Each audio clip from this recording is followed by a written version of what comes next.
Hi everyone, I'm Sebastian. My Legion ID is TK75280, and I'm based in Colorado with the Mountain Garrison of the 501st Legion. Thanks for joining us on this interview for 1138, celebrating 50 years of Lucasfilm. We're excited to be supporting First Robotics as our charity of choice throughout this event. Joining us today is Bill Kimberlin, who's a legend in the world of the visual effects editing, from the range of the working on Star Wars to Saving Private Ryan and Back to the Future. He's worked with ILM and the Lucasfilm for 20 years until he retired as head of the department. So, Bill, go ahead and do your own introduction. Hi, I'm Bill Kimberlin, and I started working for Industrial Light and Magic, a Lucasfilm company, on May 10th, 1982. And the film I was working on was called Revenge of the Jedi. I know that George later changed the name, but it'll always be Revenge to a lot of us that worked on it.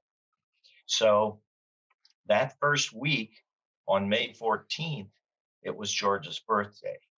And we were sitting in the D screening room watching the dailies that came back from Humboldt County, where they shot in a redwood grove. They shot the backgrounds for the bike chase using a Steadicam.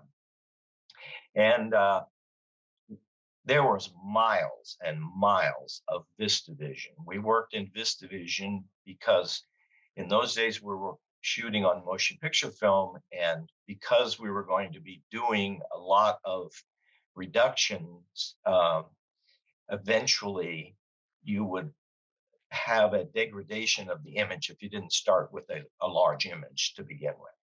So as we were running the dailies, this happened to be May 14th, which was George's birthday. And we're all sitting there and we're watching the background plates, and we're watching some Ewoks run around. And all of a sudden, two Ewoks come in and they're holding a large banner, and it says, "Happy Birthday, George." So this gets a big laugh, and George keeps saying, "Make sure this is in dailies tonight at my house because I want Marcia to see it." And so he must have said that 3 different times. And so his house was in San Anselmo, California. We're all just across the Golden Gate Bridge from San Francisco.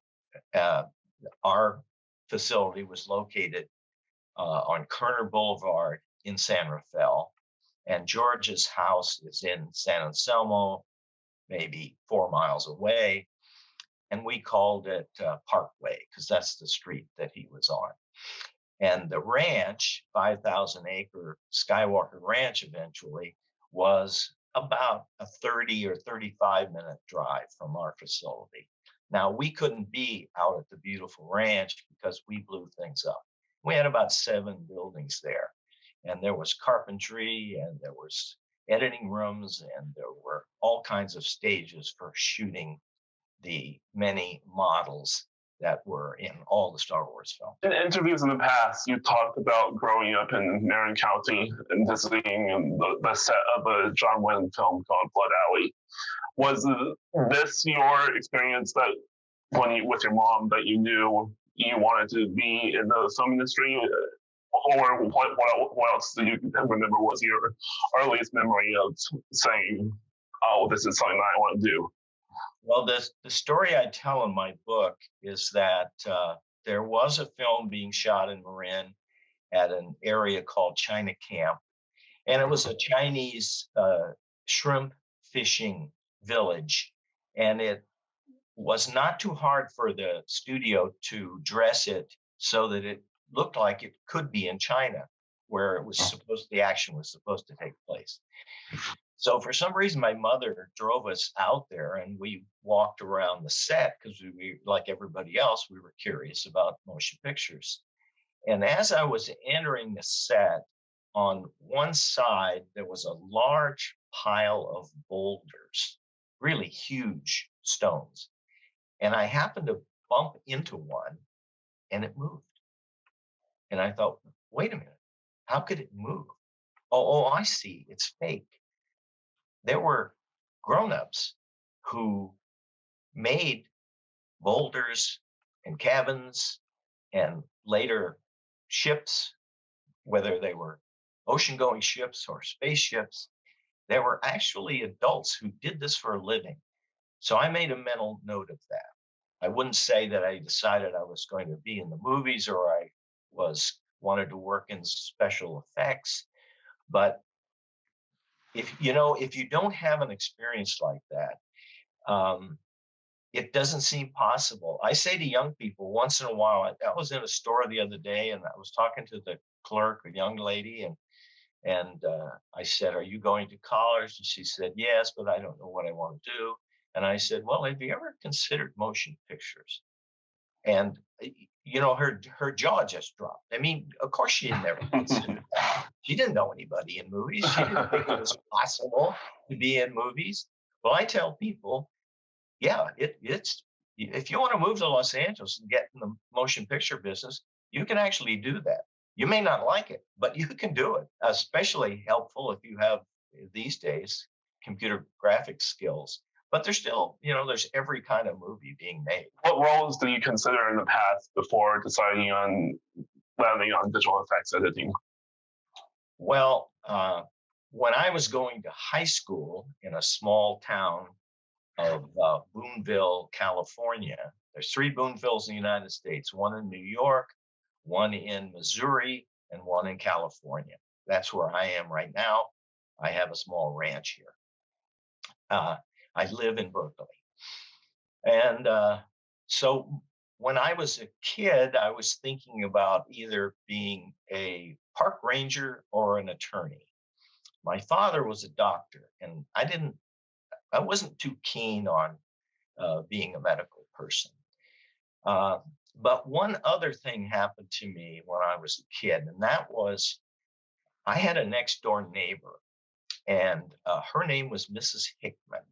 And my aunt, who I was living with in Ross, also in Marin County, we used to ask me to go over and take her things. And her television was always on, full volume, 24 hours a day. And I asked my aunt, well, what's going on? Why is Mrs. Hickman doing that? And she said, oh, you're too young to know, but that her name is actually Bessie Barriscale. And she was one of the biggest Hollywood silent screen stars for about 10 years. And her husband was a film director. And the reason she's having the TV on all the time is because they run her old movies occasionally, or her friends like Mary Pickford. And there were no schedules in those days. They didn't even have TV Guide quite yet. And they were using Hollywood films as filler. So when they didn't have anything to air, rather than broadcasting a test pattern, they would run an old movie and she would see all her buddies. And so that's why it was on all the time.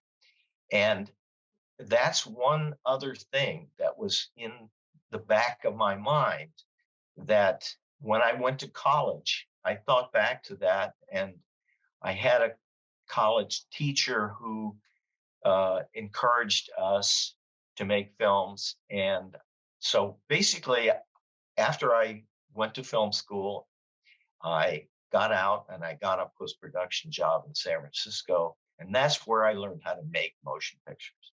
There aren't that many directors who actually know how to make a movie. George Lucas knows how to make a movie. You could give him 200 pounds of film and give him like 3 months, and he could come back with a completed motion picture all on his own. When you're dealing with spaceships and backgrounds of star fields and planets and Death Stars, there's a tendency to focus completely on the shot you're working on, especially if you're an expert in stop motion or whatever it might be. And they wanted someone who had experience with the entire flow of a movie, because your scene that you're working on is just one scene out of several. And that sense of continuity I think they appreciated that I had. Rolling things back a little, in your book, you talk about your drag racing documentary, American Nitro, and you talk about the story that what you mentioned when George saw this documentary. Can you go more in depth about how that got you your job at Lucasfilm as well? Okay, so when I was first working and looking about the idea of somehow being in motion pictures, I had made a documentary in film school, and I was one of the lucky ones that got it sold for national distribution. The documentary was on the black boxing champion Jack Johnson and his famous 1910 fight where he defeated the ex-champion. And so McGraw-Hill distributed that. Then when I went to work in post-production at a studio that did everything. They did editing, they did processing, they had a matte department, they had an animation department. I learned everything there is to know about making a motion picture there. I worked there for 12 years. But when I was in film school, I thought it was very hard to get a film job. Very, very hard. I was extremely lucky to get one right out of college. The month I graduated, I got this job. And I always thought that if I could somehow work somewhere in the movie business and still be able to make my own films, I'd be a happy camper. And I was able to do that at Palmer's, this production company. So I made a feature film on the professional sport of drag racing. Now, this is a time when we were at the height of the gas crisis, and these funny cars, as they called them, which were dragsters with fiberglass bodies on them that resembled street cars, they were burning 6 gallons of nitromethane in 6 seconds and going well over 200 miles an hour, and the engines had 10,000 horsepower. Now they have 30,000 horsepower. But it was a crazy sort of underground sport. And my brother and I decided, let's go out there and just switch the camera on. We won't do any narration. Let's just film everything and see what happens. I made that film. I got it distributed theatrically across the United States. It was in every theater in every town in America and half the rest of the world. So I ran it in maybe 1981 or so, or maybe it was 82. I had some buddies that worked at ILM, and they ran it. They after work, they got a case of beer, and we all sat down and watched this movie. Well, everybody knew that George had made American Graffiti, and then he had made more American Graffiti.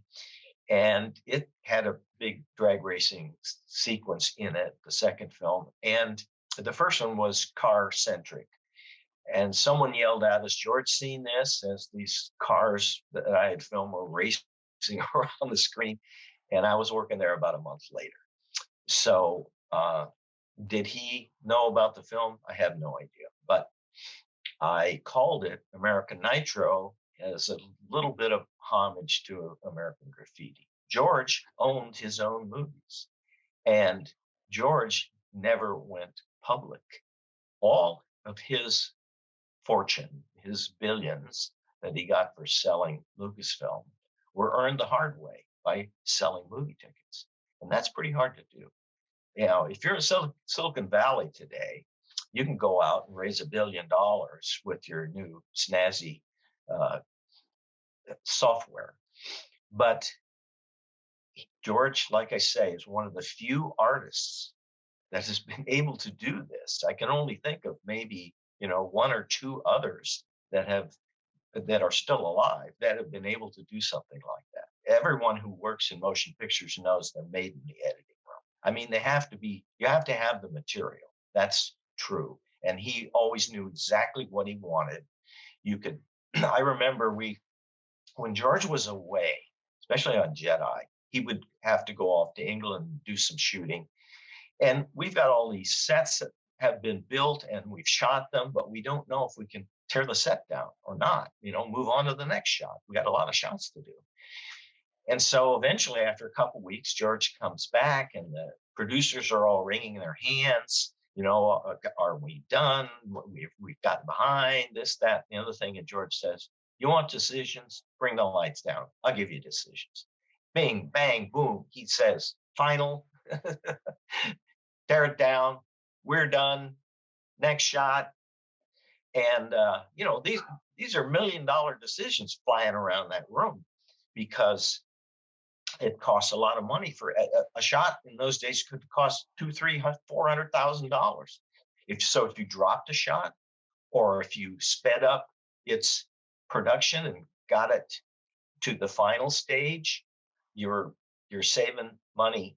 And eventually we were flipping them out like pancakes. I mean, we had 3 designations for each shot: temp, CBB, or final. Now, CBB meant could be better. In other words, we would not be embarrassed to have our name on it or for the director to cut it into his movie. However, if there's enough time, we'd like to go back and make it perfect, especially for that little kid in Japan who kept writing my boss, Ken Ralston. He would write him these letters and point out all these little things. And Ken would say, okay, let's do it again for that kid. And that's what we do. Because as we all know now, these movies are more than just films. They have captured the imagination of the world. And we didn't want to screw up and disappoint some little kid somewhere.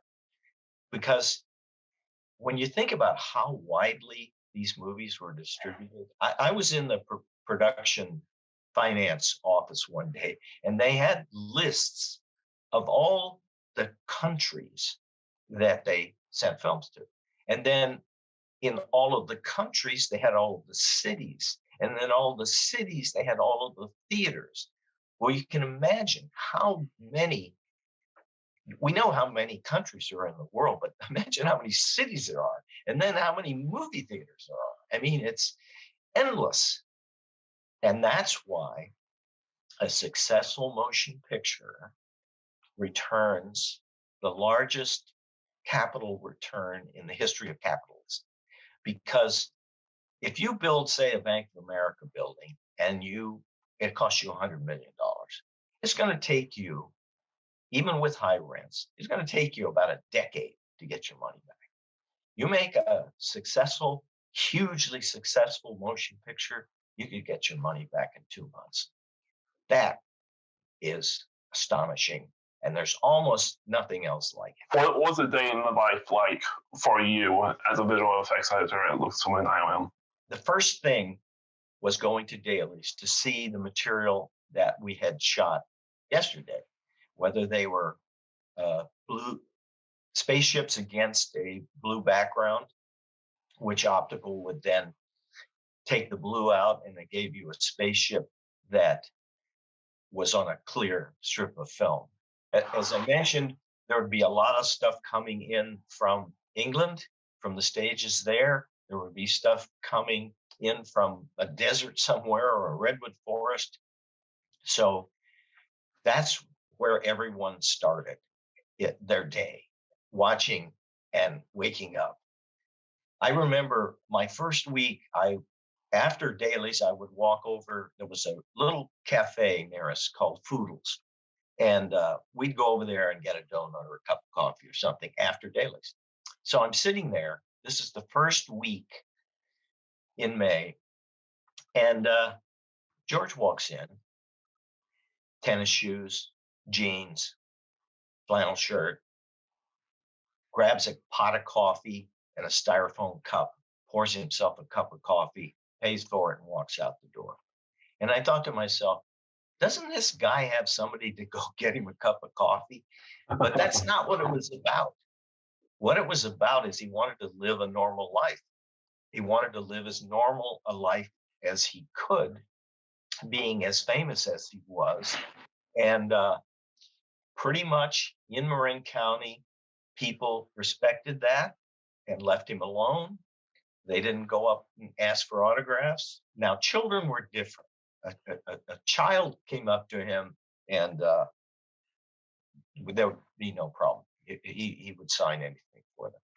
But all of his executives one time brought a bunch of stuff in for him to sign. And he said, look, this is not an amusement park. This is a business. So he isn't signing anything. I never really thought that it was professional for any of us to be seeking autographs. You know, this is the motion picture business. We're working for this guy. We're lucky to be here. And we tried to be as professional as we could.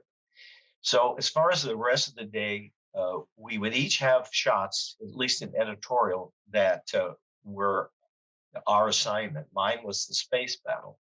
And if you look at the front of my book, which I happen to have right here, this is SB-19. That's my shot from the space battle.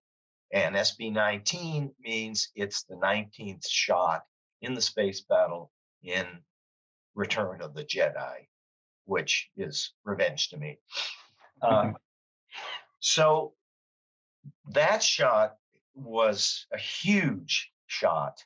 It was probably the largest and most complex special effects shot ever done, as far as number of elements and degree of difficulty of putting the thing together. And my boss at the time, I later got his job, but Art Rapola told me that he thought we'd be chewing over that shot for a couple of months. Well, I worked on it, threw it together, made a black and white temp of it, and they called George's cutting room and he came over to look at it. I ran it for him on a big old VistaVision Moviola with all of the black and white test things bipacked. I mean, literally stuck into the gate. I ran it and he said, great, and turned and walked out. That was it. That was the greatest praise you could get. Great. I'd spend all day putting these shots together when I wasn't, shooting the bull around the water fountain with my friends, which is actually a very important thing because I used to make poker games and stuff so that people from different departments would get to talk to each other. Because otherwise, you're in a silo. You're only seeing your little bit of this whole elephant that you're working on. And so we also had a free speech board just outside of editorial where people would put up all kinds of crazy things, like a picture of what is Muhammad Ali maybe going to look like when he's 70 years old. And there would be, I remember there was an article that said houses in the future could cost as much as $200,000. And we thought, well, that's crazy. How could a house cost $200,000? That is ridiculous. And George would stop by and he would look at it after dailies and see some of the crazy stuff. And we saved them. We boxed them up. I had cases of the stuff that was on that bulletin board. There's a famous photo of you sitting in ILM right behind George, and there's a bunch of storyboards in the background from Jedi. How important was the process of storyboarding to the process of making Star Wars, and can you talk a little more about that in general? So that was Jedi Dailies, and the cork wall had storyboards for all the special effects shots. When George sits down with a concept artist, especially to sell the original film, Star Wars. By the way, when he went to make Empire, the bank told him, sequels don't make money. So we're not going to give you any more loans to make The Empire Strikes Back. When George went to the artists to do color concept paintings to show the studio and the financial backers what he had in mind. And eventually that would work down to breaking the script down with storyboard artists and showing the action in a given scene. It would sometimes the storyboard would list all the ships that are for that supposed to be in that shot, and it would be a rough black and white drawing of how the shot is conceived, and it would its primary purpose was to get everyone coordinated. So if I was an editor and I had this space battle sequence, I would get all the storyboards for that sequence in a book so that I could understand what all the shots were going to be.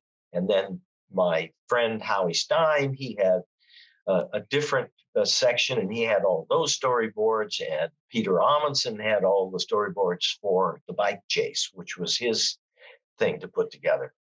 So those sometimes get thrown out. Once we do a temp shot and we send it to George and he cuts it in, he might decide that he either needs an additional shot or he doesn't need that shot at all. And it could be tossed and a lot of money saved. It's also important to, when you have a director who's not all that familiar with visual effects, in helping him see what you can do for it.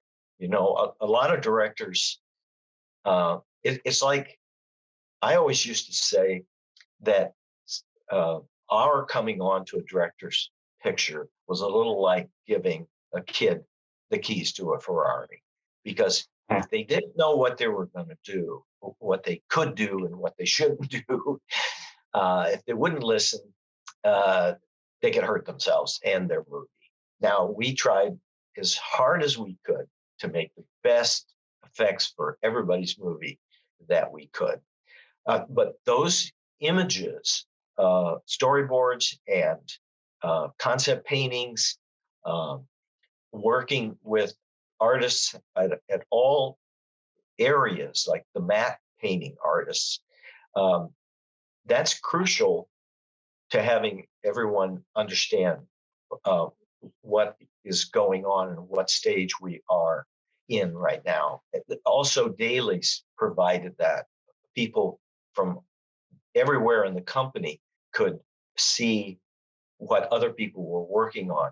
Because usually when you work on a film, there's a lot of secrecy because you don't want word leaking out. You don't want to spoil the surprises in your movie. And so when some of the prints came for Jedi, I remember they were sealed with a type of lead.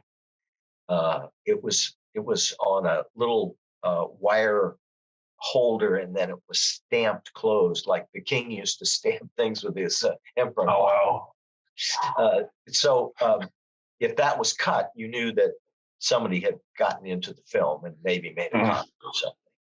So it was always our secrecy was because we were trying to protect the directors and their films and their ideas. And believe me, kids were going through the garbage cans. At the back of the studio, we had these big green dumpsters, and the model shop would throw stuff away, and the kids would try and get that and take it back to school and show it off.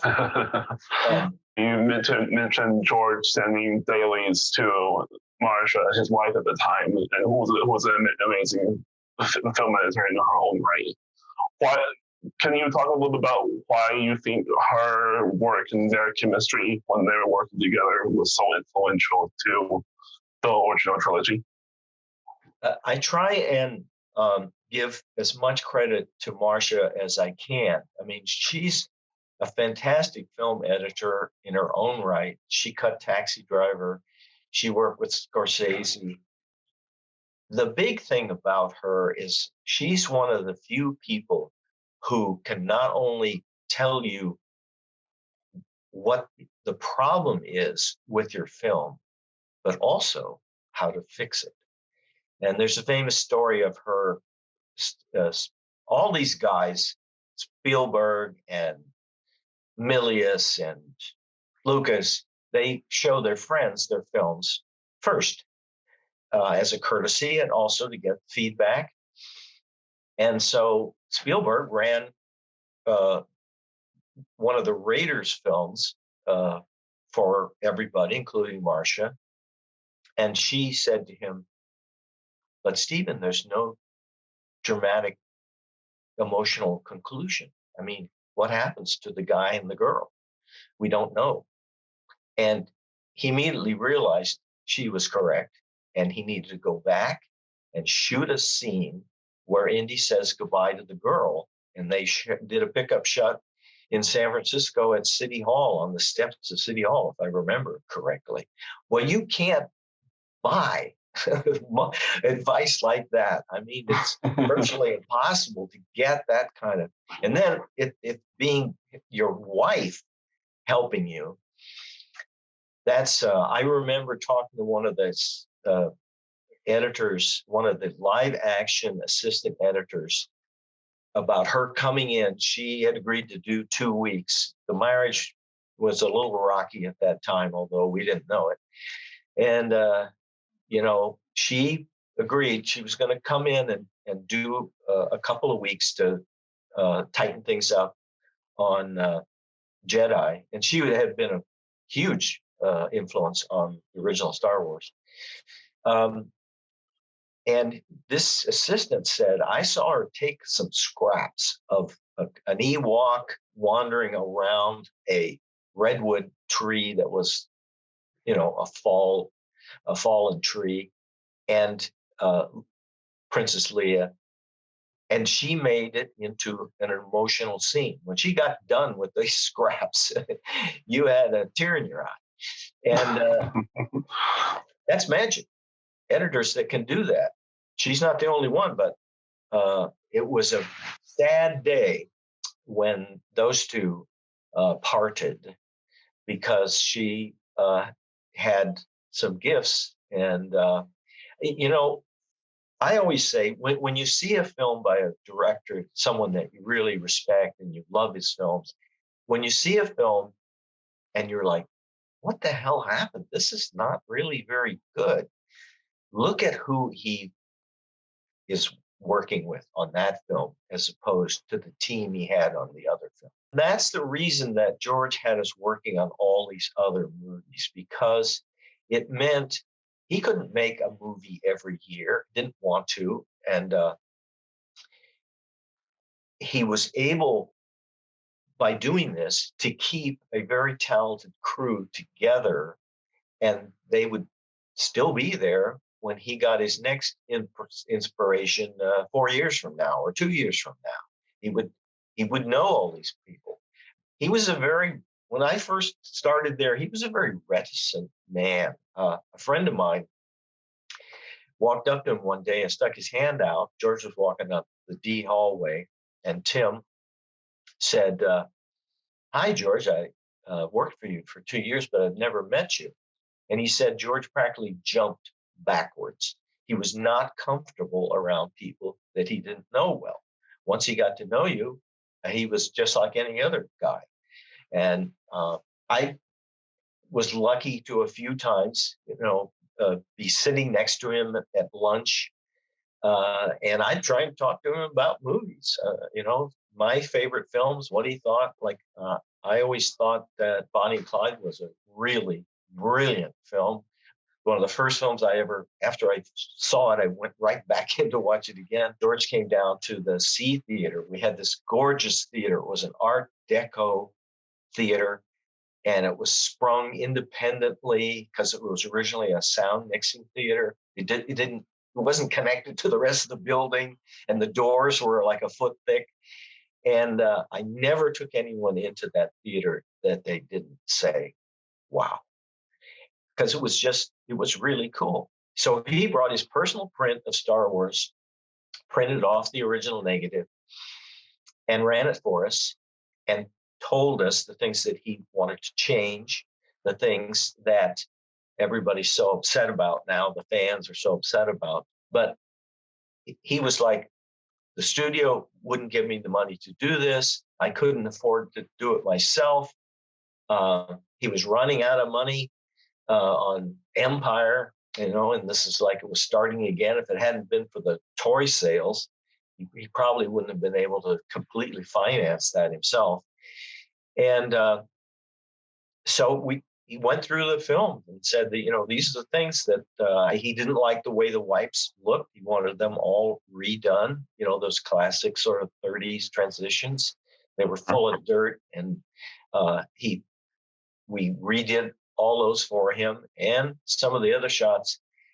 And so it turns out that when he got done, my friend Tom Christopher was his editor for doing all this. And so Tom said to him, George, we still have the original version here. It would be easy to make a internet negative, Duke negative, and an IP. So what you'll always have. And George said, no, you don't understand. What I'm doing now, this is the original version. And so I can understand that. Writers, artists of all kinds go back and redo things, from Scott Fitzgerald to Ernest Hemingway to all the famous painters that we've ever heard about. So the net result was the re-release of all three films generated $250 million, which could be put in to the new films he wanted to do. You also mentioned in the past with those restorations, working with John Knoll in your book, who we know now as the creator of Photoshop and Rogue One, among many other things, being a very prominent executive at ILM these days. Can you talk about your experience working with him, and whether it be watching him build Photoshop from the ground up or Star Wars in general? So he was an intern initially. Someone had recommended him, I think, to Dennis Muren. He was going to film school in Los Angeles, probably USC, Georgia's alma mater. And so John was just John. He was a young kid. He was hanging around looking for things to do. Internship ended. People were trying to find some way to keep him employed. They put him in the math department a couple of times. And we eventually started to realize that this was a pretty smart guy. And at one point he would do on his laptop at home, he would do animations like moving storyboard things for the proposed commercial that we were doing in the commercial department. And, I said, maybe we should do more of these. And I was told, well, the problem is nobody else can do it, but John. And so after he became noted, we used to kid and say, John has an older, smarter brother back in Michigan. And if he gets stuck, he calls his brother, Tom. If you look at the opening screen on Photoshop today, it says Thomas Knoll, first name. That's John's brother. So John took what he saw at ILM and put together a temp version of Photoshop, and with the help of his brother. And they couldn't sell it. Nobody wanted it. excuse me. But it was probably lucky for him that nobody wanted it, because by the time somebody decided that this was the best thing since copper pipe, they had more bargaining power to do a deal with Adobe. And eventually, at least John sold his interest. And that Photoshop is, except for Windows, is possibly one of the largest selling software programs that there's been. I don't know what could be bigger than that. I'm not familiar, but it's pretty out there. And so John was always extremely enthusiastic, and he passed that along to George, I think. It was just like, we were kind of old war horses, but when we brought these interns in, they were all fresh-faced kids, and they were from the top schools in the country, and their enthusiasm rubbed off on us. And I think some of John's gee whiz enthusiasm rubbed off on George. And George would say, oh, John, another idea he was proposing. But it was a very friendly, personal back and forth between them. And now John is a major creative force at ILM. And so it was fun to work with him. He was so bright, and he was introducing elements that would later lead to, let's say, the water snake in the abyss. And eventually, this spilled over to Pixar and all the other computer graphic things that happened by the time we got to Jurassic Park, which it was all going to be stop motion animated figures. And there was a guy there named Steve. We called him Spaz, Steve Williams, because he was as much unspaz-like as you can imagine. So it was, it was like that giant kid in high school that everybody called Tiny. Well, that was Spaz. But Spaz was the first guy I ever met that was a motorcycle riding, high math skilled artist. And those combinations didn't usually go together. They were more, the tech guys were in one area and the artistic guys were in another, and Spaz and a lot of people after that, the whole thing fused into one type of highly artistic, talented tech person. So John was certainly that.